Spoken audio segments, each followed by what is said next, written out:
Let me introduce architect Jorge Pérez-Jaramillo. He is an architect and urban planner based in Medellín, Colombia. A city that's been recognized internationally as a model for urban sustainability.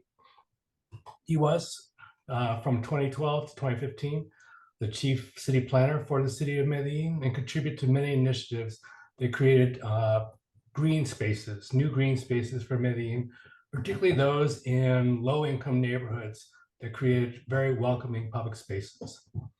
He's currently a member of the Medellín-based urban design think tank, MDE Urban Lab, and a professor at the University of Santo Tomás. He was previously a fellow at the Bellagio Center. Jorge, thank you so much for being with us. Thank you, Seth. Thank you, Julie, for me this very kind invitation.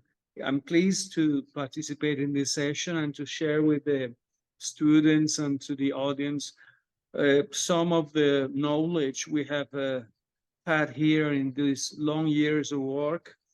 I have to say that I'm from Medellín. I was born here in Medellín, and I've been living all my life here.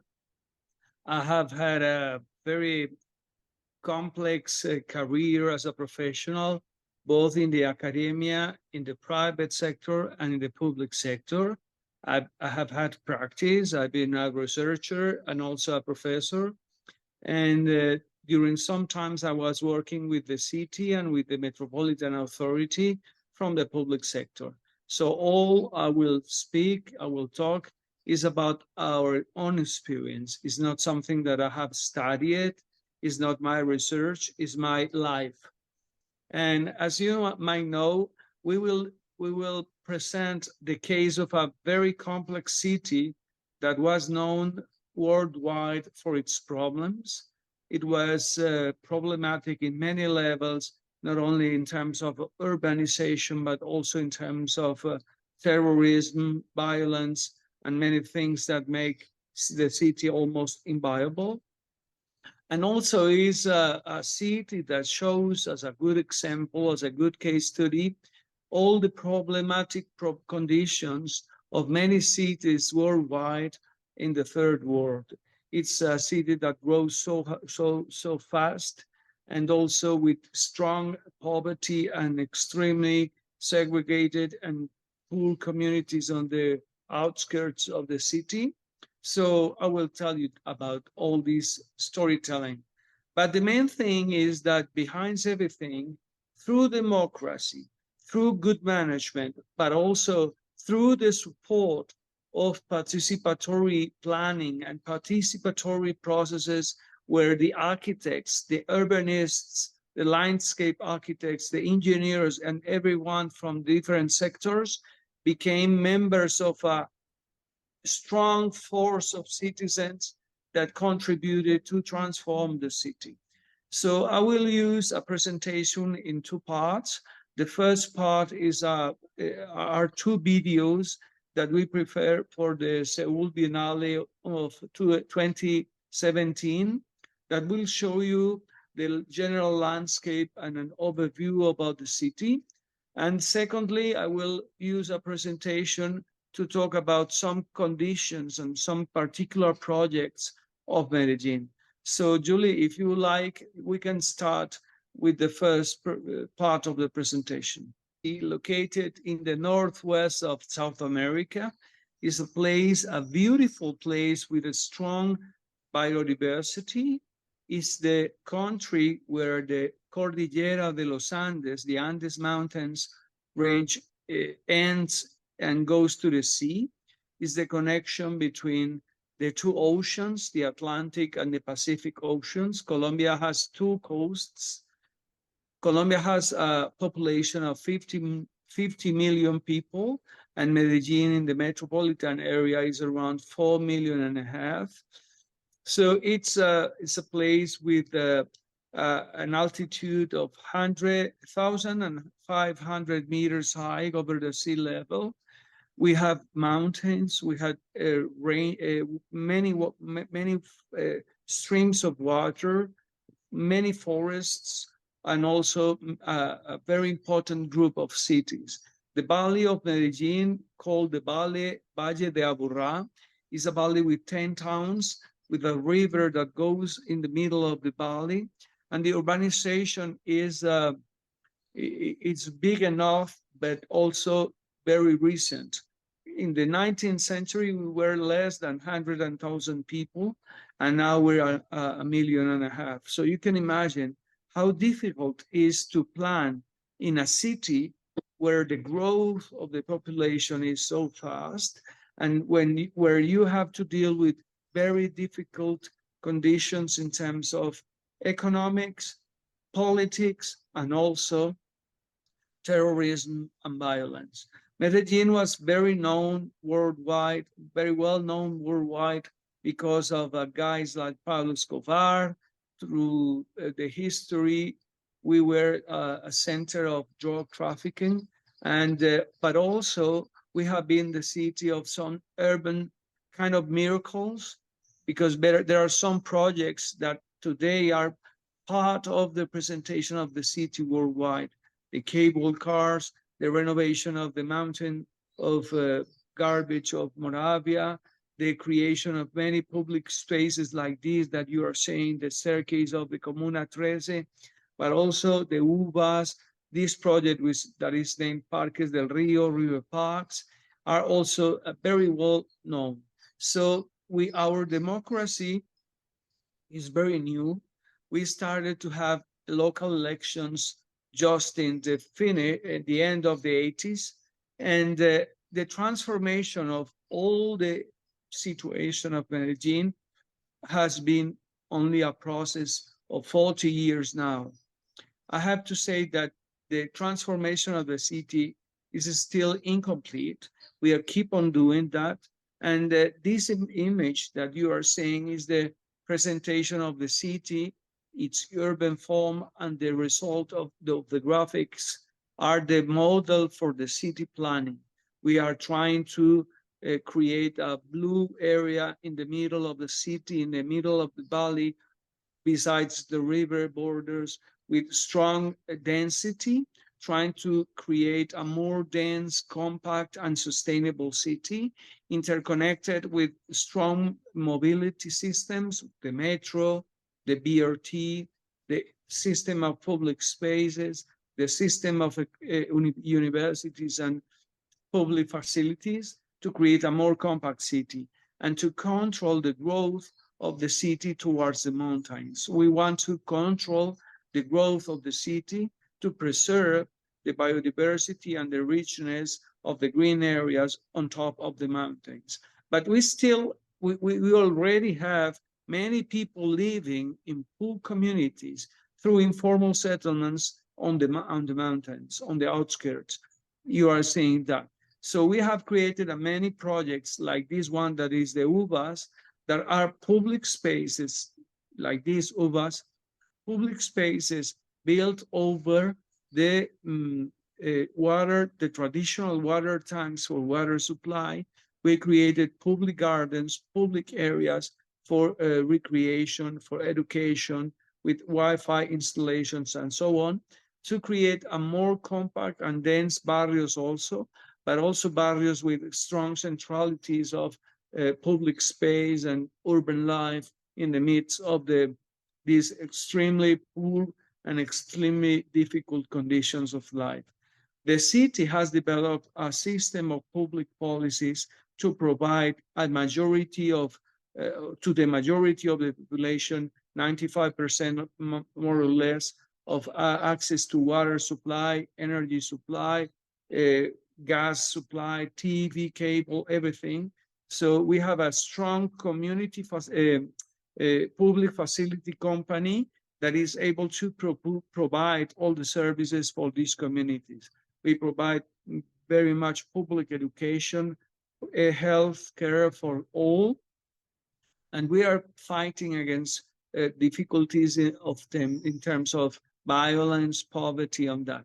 This is River Parks, the project that I like to show in the end, because it's the most amazing and the most important project, urban project, that we have done during the last 40 years. We're still working on it. This is the first phase, but there is a system of 17 kilometers long project along all the city, along all the metropolitan valley. It's a project with public spaces, but also a project of multimodal transportation system to create a city that is connected ecologically through the streams from the mountains and to the river, but also a city that has a compact, dense, with mixture of uses and complete services for everyone. So you can see that Medellin, in these images, is a city that is very, very developed now. So the challenge is how we can achieve SDGs and the new urban agenda. How can we continue to be a city promoting evolution for public life, creating complete services for all the citizens, to have inclusion, to have sustainable and to have a competitive life in terms of urban fabric, but also in terms of the community. So we have many challenges still, but what I have to say that the decrease of violence in the city can be shown through an indicator of, in the 1991, we had 6,500 homicides rate. And now we have something like 600 a year. So it's a completely different situation. We have diminished 92% of the indicator of violence of homicides rate in the city. So it's fantastic to live in a very different city. Today we have problems because of tourism, because of the affluence of people from worldwide. In the past, we were alone, we were segregated, we were a kind of black hole for the world. Julie, we can show the second video, please, if you're able. So in general, I wanted to introduce you, telling that during the 90s, that was the time where the city built up the concept for the city, where the time where we built our democracy, we created systems of management, we created public capacities. During this century, we have been able to do urbanism, we have been able to do architecture for public life. And what it means is that we are still a society that have many challenges, but in reality, we are living in very different conditions now. And the role and the contribution of architecture and urbanism, of landscape architecture, and of the discipline of planning has been very important as to create the differential conditions that we already face now.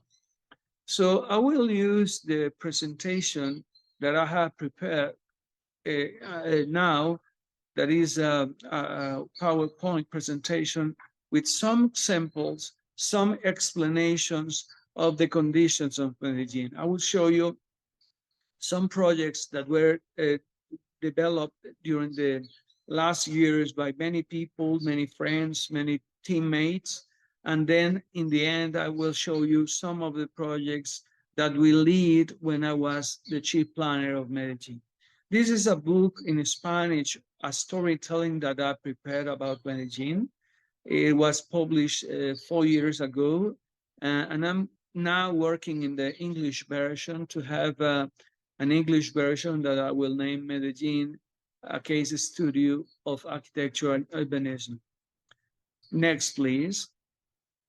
So the session will deal with Colombian cities based in Medellin as a case study, their general context, and specifically the incidence of architecture, urbanism, and the planning of collective space as a substantive element for the development of society and democracy.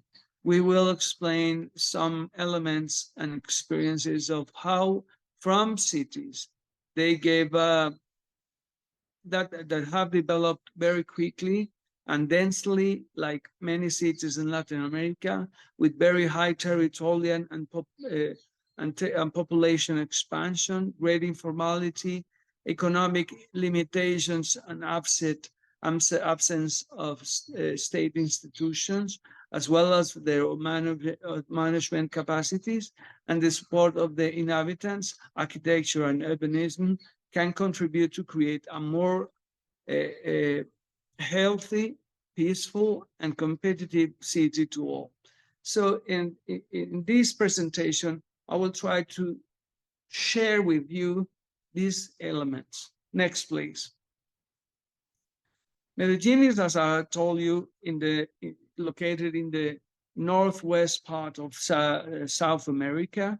It is connected to the Andes Mountains, and it's very close to the oceans. But even though that is on the 1,500 level of the sea, meters above the sea level. Next. So we are close to the Andes Mountains, to the Amazon area and everything. Cities, many different types of cities. That means that inside Medellin, you can discover many different cities. Some areas of the city with extreme poverty, with informal development, with very complex settlements, and also barrios with the same level and the same quality of urbanization and architecture as many cities in the US, in Europe, and many worldwide cities. So we are a city with strong suburbs, with strong urban peripheries, with chabolas, favelas, barrios, or villas. We have had some problems that I call pandemics that coexist in the midst of difficulties and contradictions. The so-called formal city and the others. We have a global challenge for all alternatives from urbanism, planning, and urban management. We need to have a different role as architects to contribute for the development of the city. Next. So the urban crisis of Medellin was a coincidence with strong problems with the economy, with the lack of democracy, with the problems of extreme violence and terrorism and drug traffic in the 80s and 90s, and with the fight with poverty, with precariousness, with violence and inequality. So the lack of local and regional democracy and the lack of institutions and public policies. It's the same case as many Latin American cities and in Colombian cities, but we already have more than 80% of the population of the continent already living in urban areas. So you can understand how important it is to work with these conditions. Thank you. Next. These different cities have the formal and the informal. We have cities that coexist in the midst of all these contradictions. It's a global challenge. So Medellin is a good example to find alternatives for managers, urbanists, architects, and other people. Next. The abnormal has become normal. So why don't we resolve and defer obvious questions? Deferred a postponed city. That's the challenge to have complete cities. We are not like European or some US cities. We are very different cities and very different situations, and we have the challenge to solve that. Next. So what I would like to emphasize is that we have done a multi-scale planning with different scale of projects and plans with neighborhoods, barrios, city, metropole, and region. So we have combined in the same moment, in the same processes, the work about different scales in the neighborhoods, in the cities, in the metropolis, and in the regions. We have had urban acupuncture, the very well-known urbanismo social, social urbanism, but we have had also strategic planning and urbanism at the city scale. We have had plans, we have had urbanism, infrastructure, architecture, and a big work with people and nature. We have work about participation with the protection of dwellers and the promotion of protocols for urban projects. Next, please. In Medellin, we have many experiences about dialogue built a democratic and inclusive society. I think you should provide as much attention to urbanism and architecture to the people participation. We have accumulated learnings. The city belongs to the people and it's built by the people. The city is a common long-term purpose that offers an opportunity and poses many challenges. We have multiple challenges accumulated and postponed questions.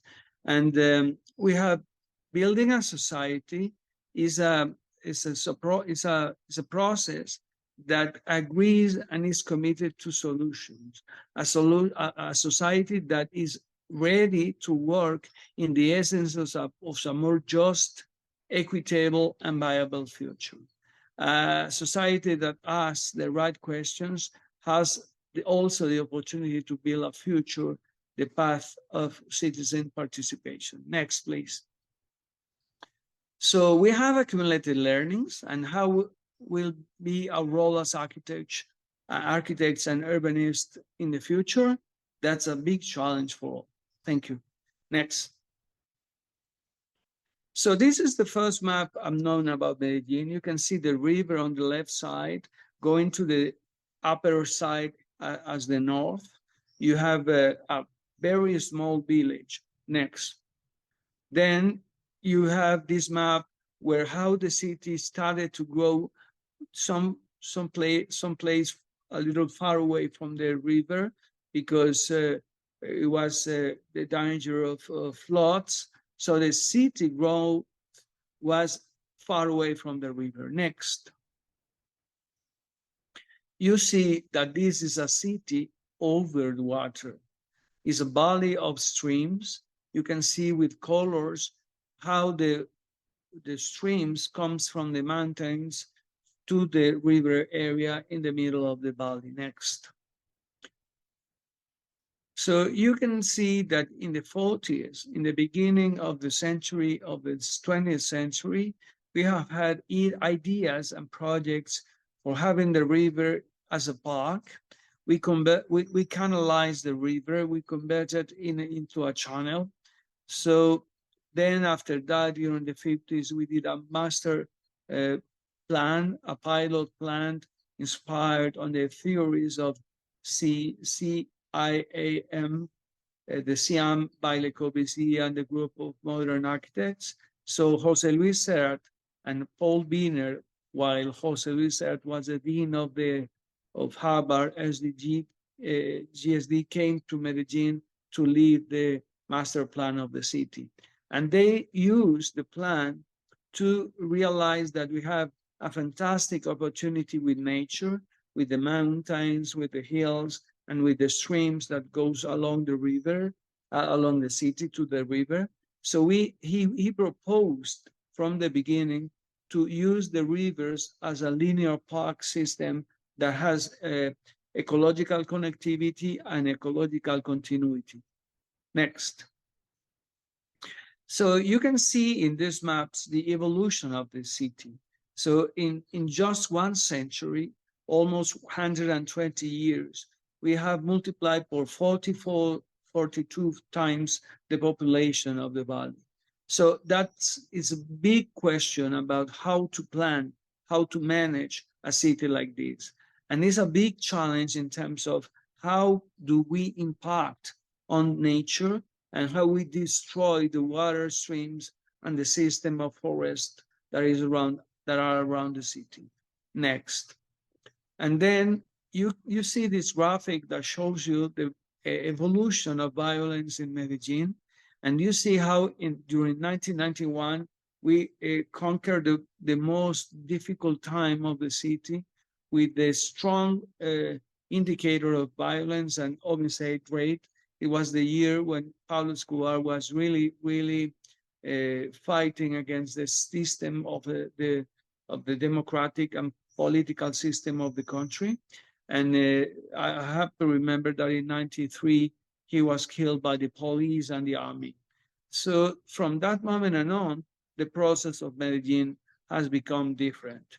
We have been able to evolve through integrated slum upgrading to strategic slum upgrading to the work of planning and to the continuity of participatory and democratic policies to include all the citizens and to complement all the capacities of the private sector and the social sector with the political capacities of the public sector. Next.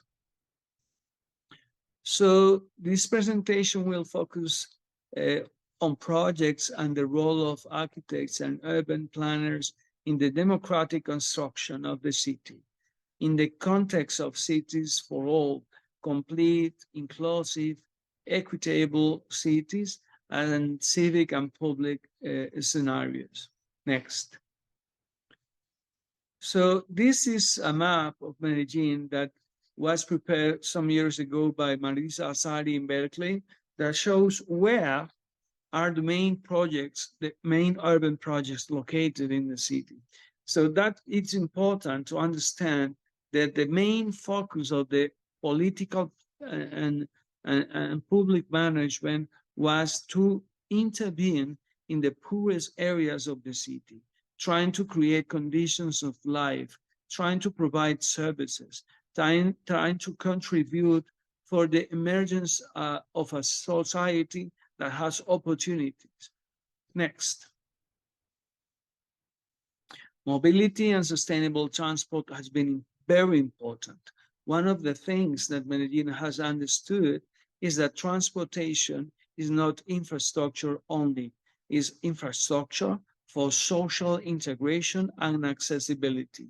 We have understand that a metro, a cable car, a tram, a BRT are part of a network of a system that contributes for equity, inclusion, public space, and to build a more healthy city. So we are working about this, conscious about climate change, about sustainable development goals, and understanding that upgrading barrios creates a more complete city. Next. So you know the very well-known project of cable car, but I have to say that Medellin has multimodal mobility, metro, metro cables, BRT, Metro Plus, public bike free network is free for all the citizens, named Cicla, and we have also a tram in Ayacucho and 2 more metro cables. Next. So you can see in this picture how you can go from the city, from the middle of the city to the upper mountains that you see on the right through the cable cars. So cable cars are not only cabins, cable, and a transportation system. It's a system of inclusion and of connectivity to these people that live on the outskirts of the city to provide accessibility. Next. Medellin, a city for public life with urban projects. So we have done a methodology that has been there for more than 40 years of upgrading barrios that then was acupuncture and social urbanism and has contributed to create a more inclusive and sustainable society. Next. So this project is very small, but you can see the little scale interventions that shows how, like Manuel de Solá Morales, the Catalonian urbanist, used to say, urbanism is a problem of centimeters. Next. How can you intervene in a city that is already there? Next. with lack of public space. And you see this fantastic information of how was the existing conditions of the barrio and how the architects understood that they needed to intervene all this context with some intervention like this. Next. Okay, so you see the intervention of this street to create a more complete street, understanding the problems of every citizen, of every dweller. So it's a very low scale intervention trying to provide solutions for all the citizens. Next, this kind of project was replicated in many barrios along the city. So it's a contribution to provide accessibility,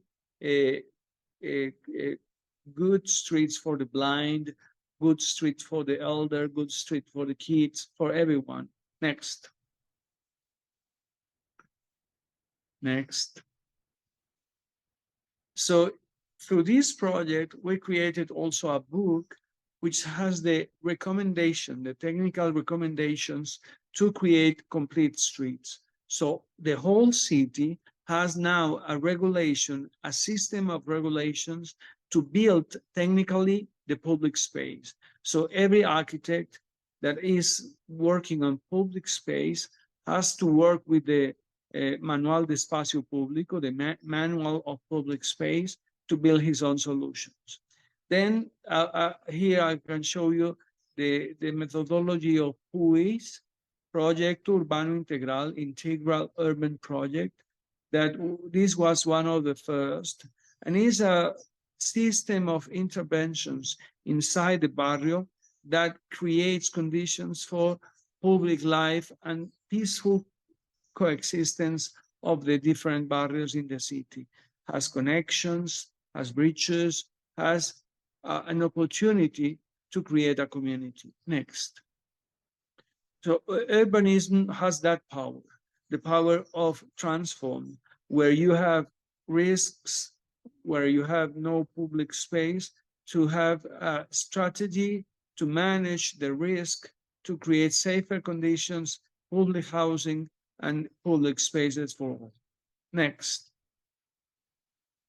So this is the methodology. First, you make a diagnosis, a census, and then you make the proposals to work inside the barrio. Next. So you see how it was and how it becomes. Next.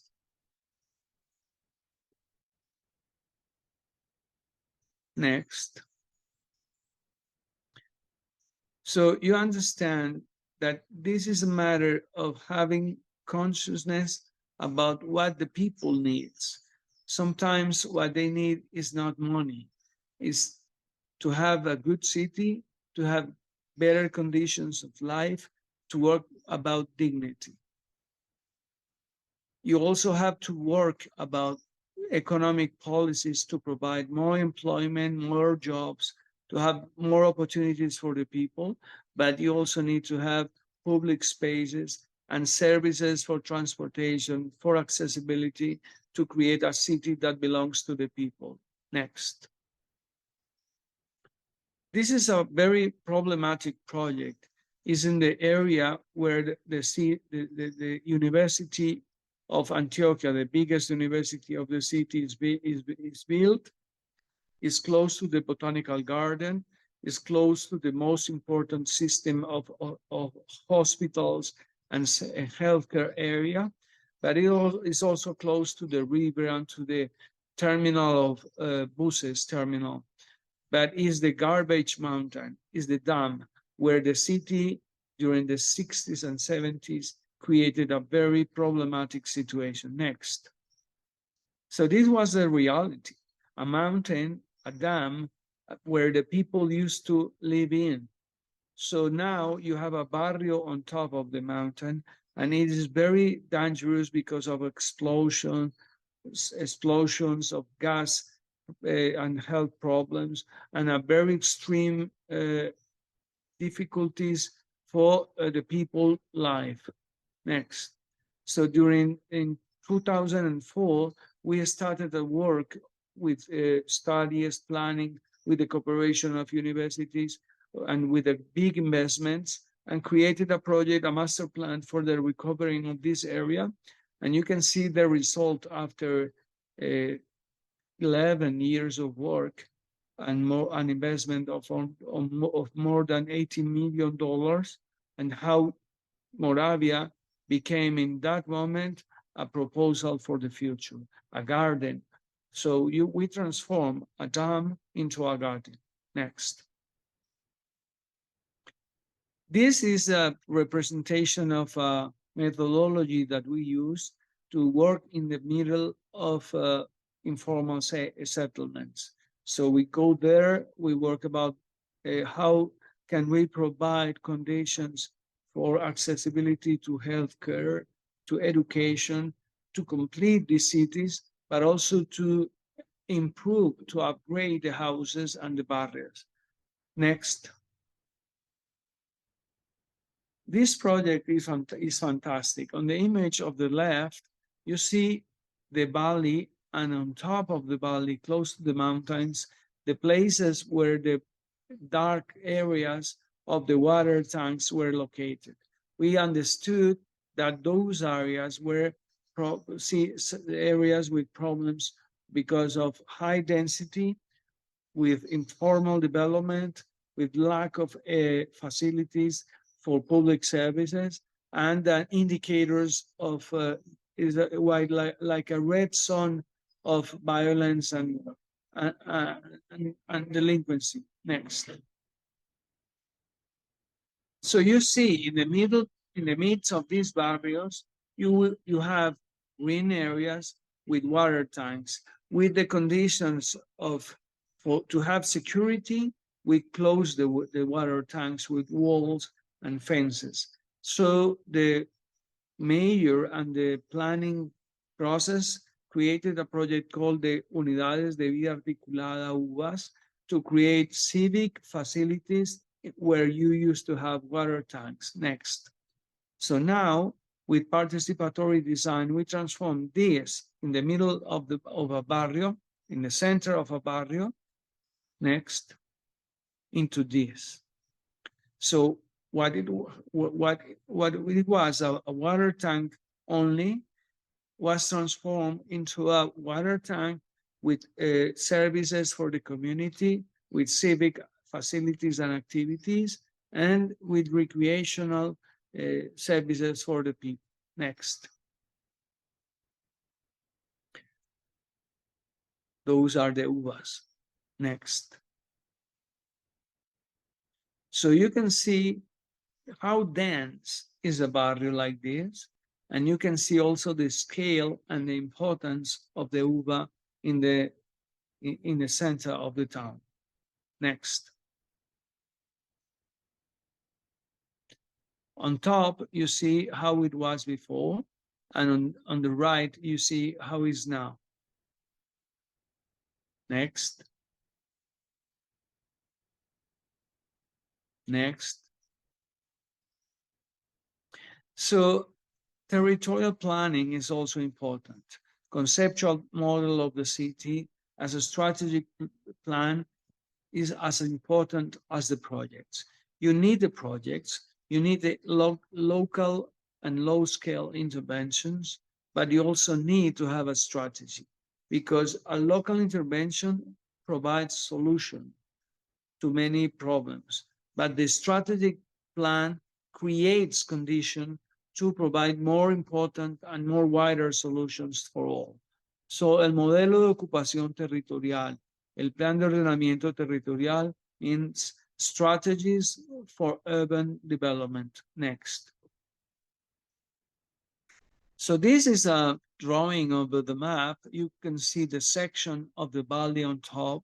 So what we have tried to do is to create on the blue area a more dense, compact city, and on the borders, a city that doesn't grow as much as before, to have control to the limits, to the outskirts of the city, and to preserve and protect the forests of the mountains, where the water and the fauna and the forests are.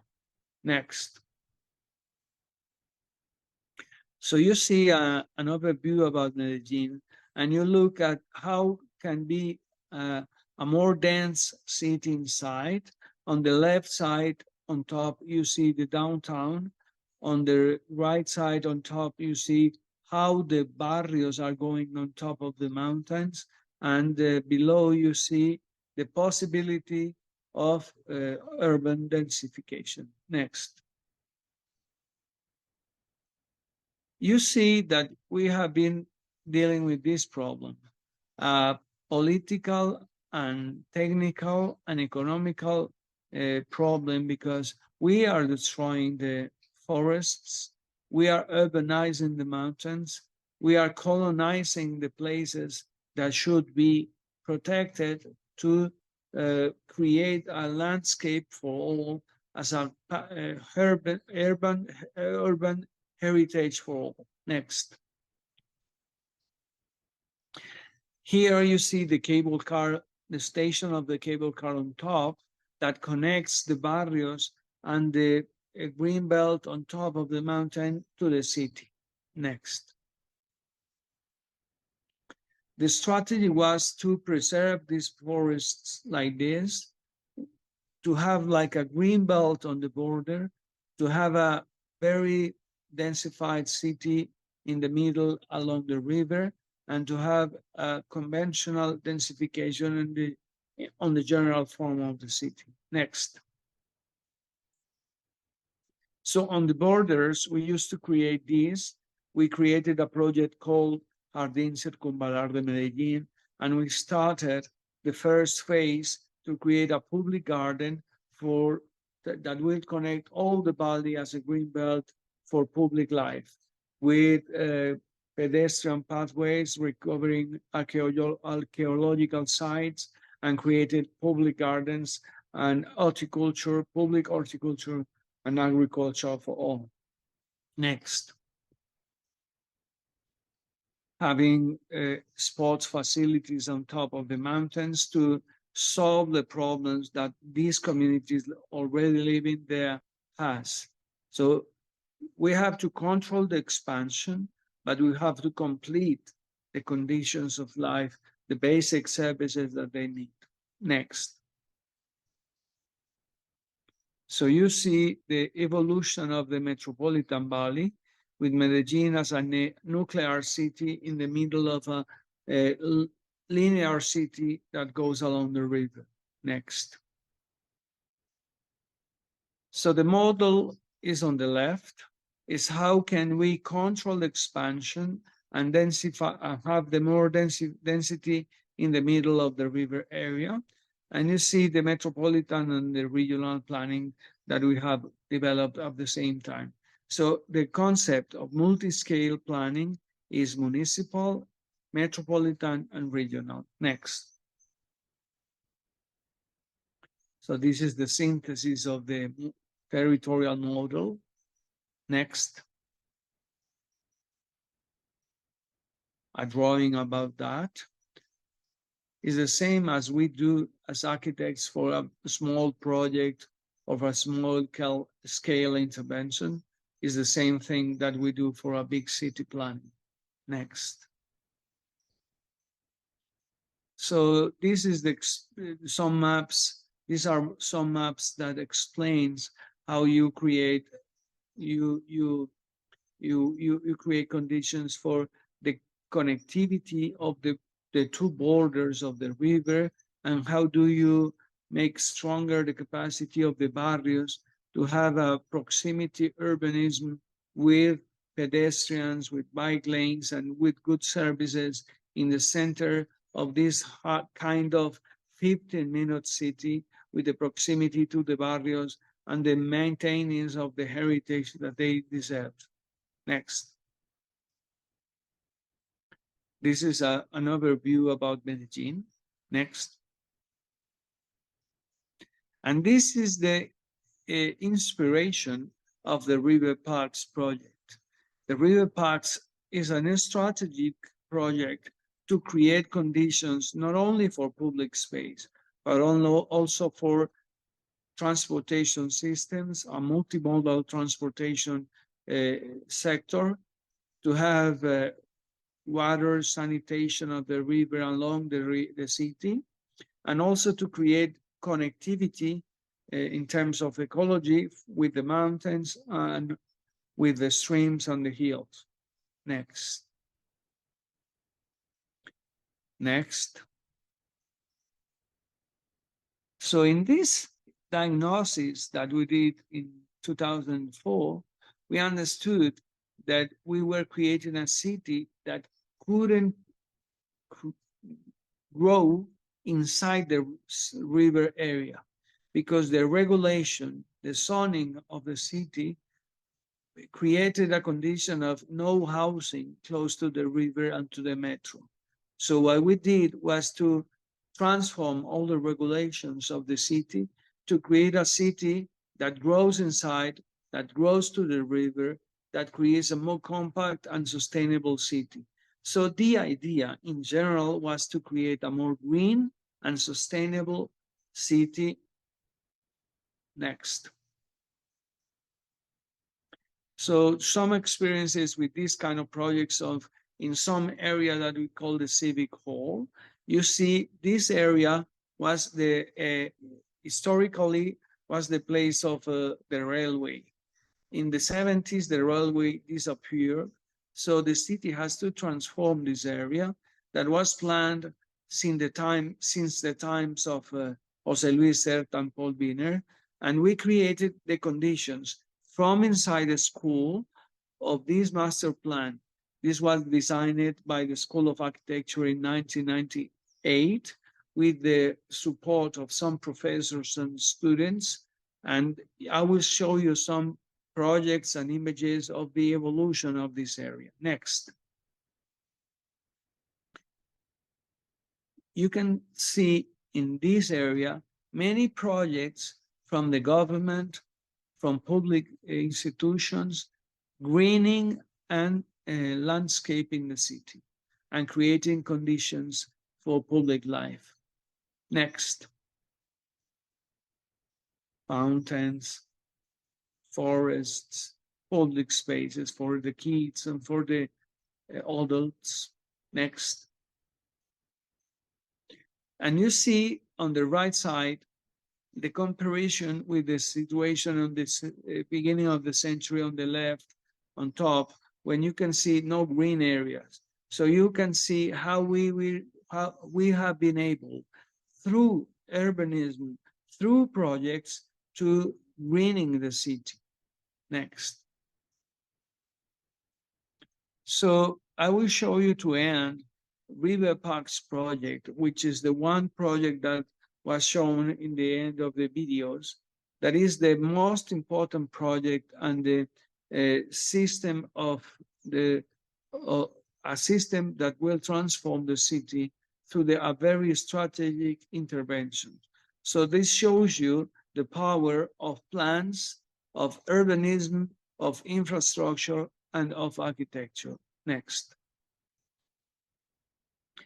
That project was developed in this area, that is the civic hall area. On the left, you have the government and the public buildings. Next. You can see the plan for the downtown, that is, you see the civic hall on the left side, on the bottom area. Next. These areas in red are competitions that we developed during 2012, 2013, and 2014. Our river parks, Galería Bolívar, the competition for Cerro La Somadera, for Cerro Notivara, for the urban redevelopment area of the civic hall. Next. So concentration and application of tools with planning and urbanism can create different conditions for these areas. So the idea is that we make 36 master plans in this area to create the potential of 120,000 new homes with 20% with affordable housing for all. So the planning regulation created the areas, the zoning, and also the strategy to have the mechanism to develop 36 redevelopment areas in these sectors. Next, please. So this blue area is where the 120,000 proposition of homes are located. Next. So it's complementation of the river area in this area. Next. So this is the overview of the Civic Hall with many projects that have been developed during the last 25 years. Next. This is the result of the competition, the international competition for the River Parks project. We had 57 participants from 4 continents. We have a jury integrated by some international well-known architects and landscape architects. And it was won by a team by young architects from Medellín. Next. These are the posters of the project during the competition. The jury was integrated by Marta Fajardo, Laura Spinadel from Austria, Inés Garrido from Spain, Mr. Peter Browe from Boston, Manuel Delgado from Boston, and Luis Fernando Arbeláez, Jorge Pérez, and Marta Fajardo were from Colombia. Next. It's a master plan of 17 kilometers long. You see on the left side the first phase, on the left and on the right extremes you see the drawings of the first phase, but in the center you see the complete master planning.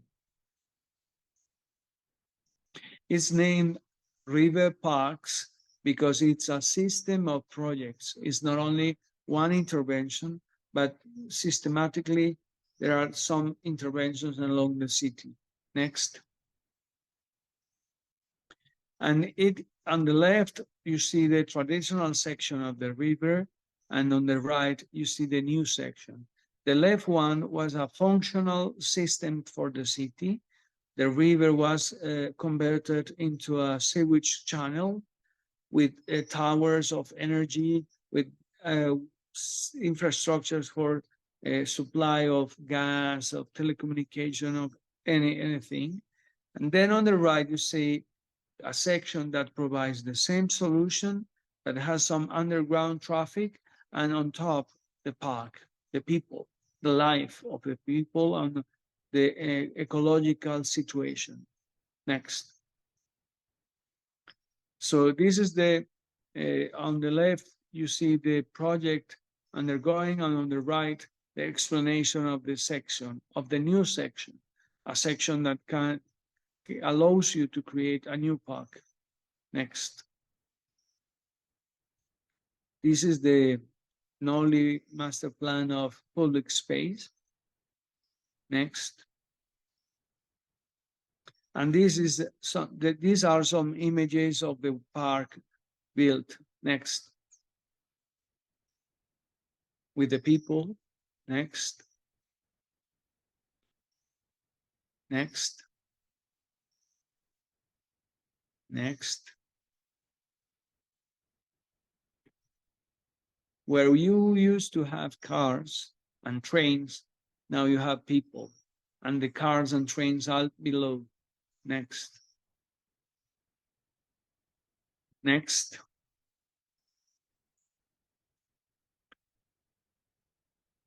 Next. Now you can have a beer or a coffee. Next. And you can have a pedestrian bridge and to have an overview of the city from the river area. Next. Next.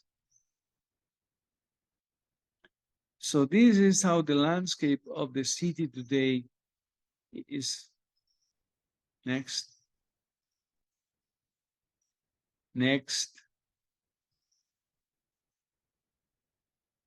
The first time in history, we have pedestrian bridges over the river. Next.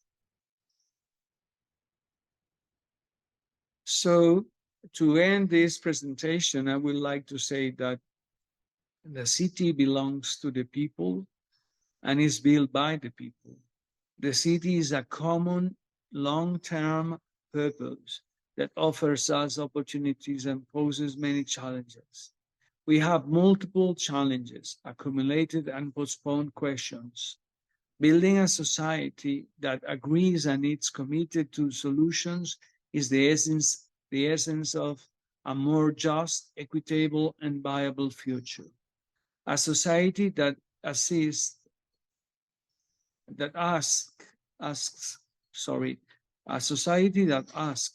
the right questions has the opportunity to build a future on the path of citizen participation.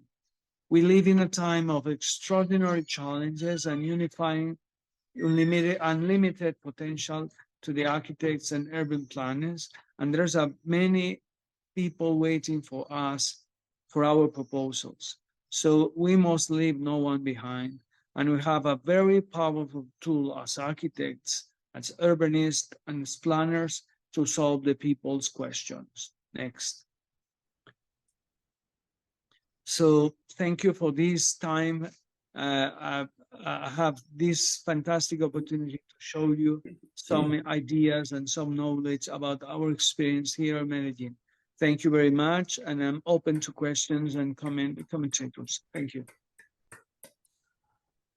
Thank you so much, Jorge. That's a impressive transformation of Medellin that you walked us through, and just great examples of how his new urbanism really integrates civic life. If you've got questions, those of you out there, please feel free to chime in.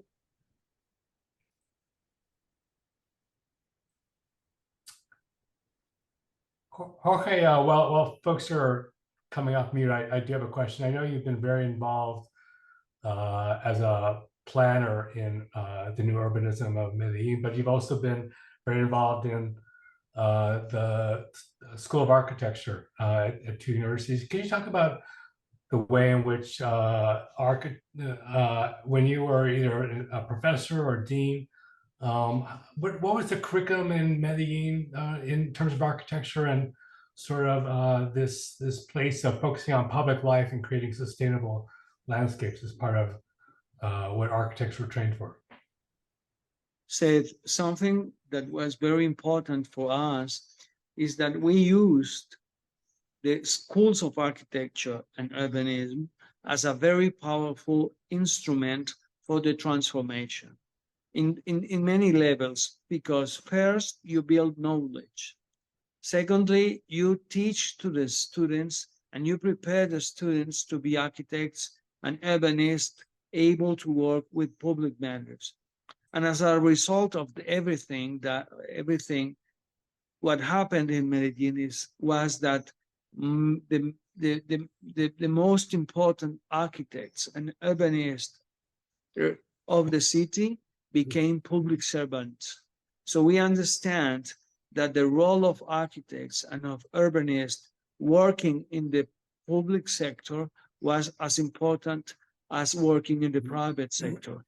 So many of my colleagues from my generation decided to work with the public sector. Myself, during the 90s, I used to be a professional with some successful practice working in the private sector. We used to win competitions and things like that.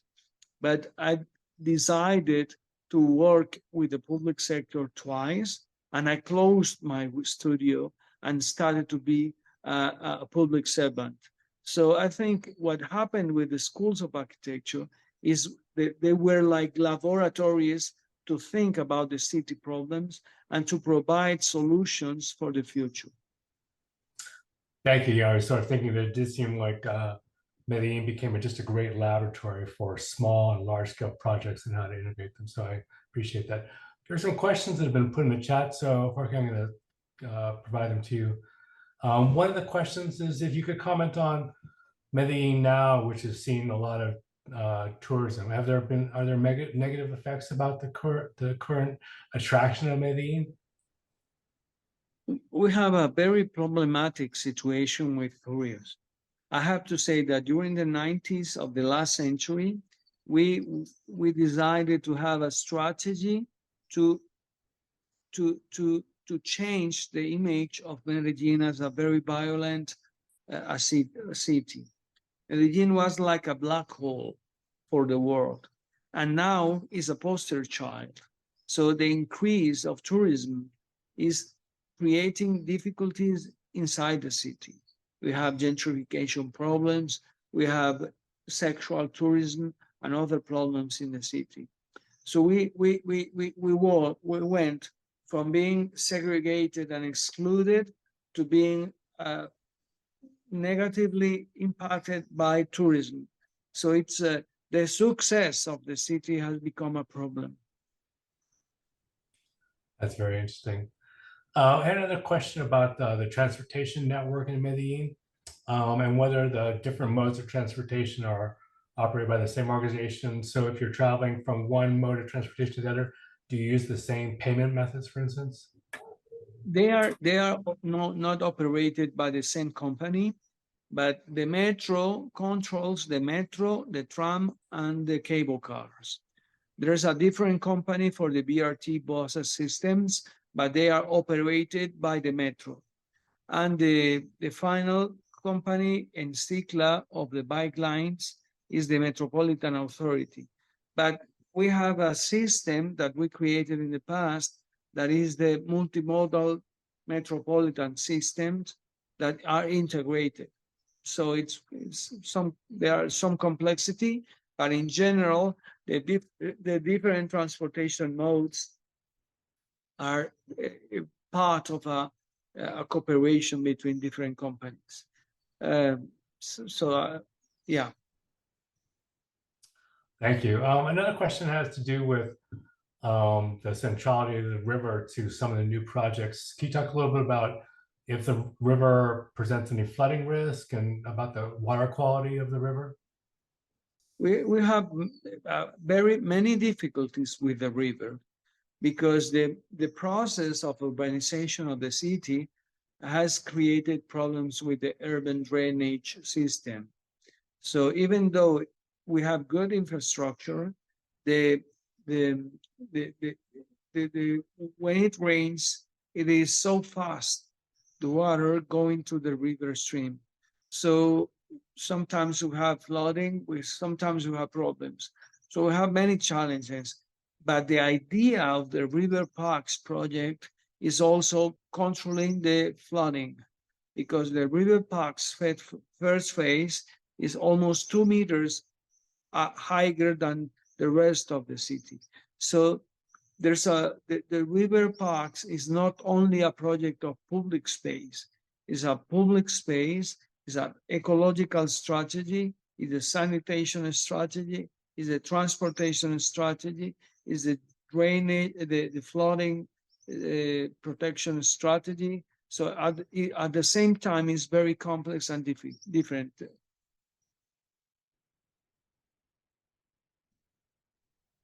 I guess that's really challenging. Another question from Pablo Toral was about the kind of multidisciplinary teams that you have on these projects. So can you talk about the kind of professional backgrounds you look for in people to hire so they can contribute to these large-scale plans? There are very complex multidisciplinary groups. We have many different engineers from different sectors with master studios and doctorate studios. We have people are experts in sustainability, on social management, on economics. We have cooperation with architects, landscape architects, urbanists, sociologists, many people. Let me tell you that the team that created this planning process of 2012 until 2015 was like 180 people working in a kind of workshop for the city. And we have the competitions, and we have many different forms of intervention in the city. And the team of these people was also complemented by a group of people, like 30 people, working on social participation processes. So responding to a question that I'm reading on the chat, during the planning process, we work with the people that are indigenous people, that are local communities, with participation, with information. I myself participated in more than 130 public meetings, responding questions to the communities and providing answers to the questions that the people had. So the politics were like always, some of them oppositors of the project, and use the projects to make politics. So we had to discuss a lot and to explain a lot and to provide information to the people. Thank you. I mean, I think it's really interesting the kind of local level participation that was central to so many of these projects. Yes. Pablo, Jorge, thank you so much for this. I think this has been really just a wonderful overview of what Medellin's accomplished. I like that to share this because I know you have a very different conditions in the US, but this is reality also. So this is the kind of life an architect, an urbanist, a planner has to confront every day. Very good stuff. Well, thank you so much, Jorge, for finally being able to join us for this. We really appreciate it. No, you're most welcome. I was very happy to talking with you in this time. And whenever you need me, feel free to call again.